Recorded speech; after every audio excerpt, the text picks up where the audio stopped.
Shalom, salam sejahtera. Renungan malam seiman berjudul Allah Penebus. Aku tahu bahwa penebusku hidup. Ayub 19 ayat 25. Allah sebagai pencipta kita adalah Allah yang juga sebagai penebus kita. Rencana penebusan manusia ini telah direncanakan sebelum manusia diciptakan.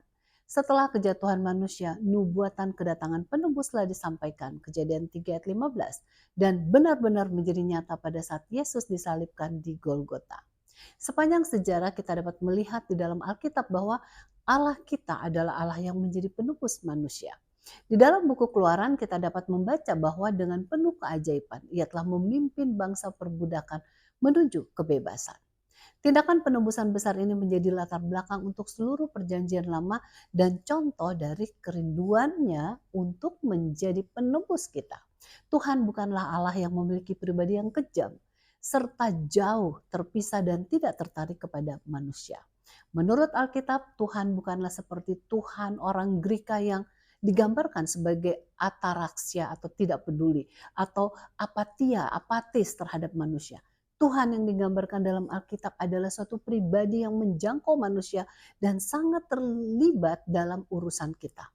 Untuk mengenal Tuhan secara dalam, bacalah pengakuan Ayub yang tertulis di ayat inti di atas. Aku tahu bahwa penebusku hidup. Pemazmur yang telah diilhami oleh dalamnya keterlibatan Allah yang penuh kasih telah menuliskan dalam Mazmur 8 ayat 3 dan 4. Jika aku melihat langitmu, buatan jarimu, bulan dan bintang-bintang yang kutempatkan, apakah manusia sehingga engkau mengingatnya? Apakah anak manusia sehingga engkau mengindahkannya? Lebih lanjut pemazmur memberikan sambutan kepada kasih Tuhan dengan mengatakan dalam Mazmur 18 ayat 1 dan 2. Aku mengasihi engkau, ya Tuhan kekuatanku.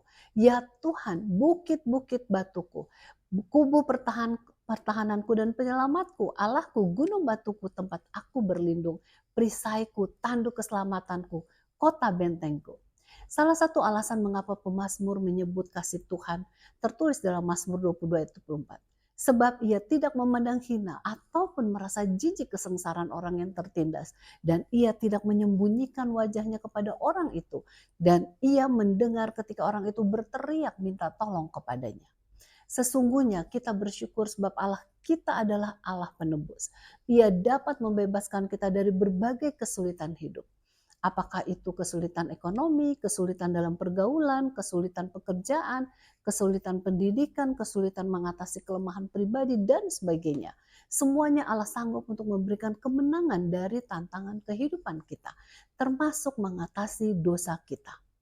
Sungguh ia adalah Allah penebus yang kita patut senantiasa sembah. Kiranya kita tidak akan menyia-nyiakan karunia penebusannya yang ditawarkan kepada kita masing-masing. Tuhan Yesus memberkati.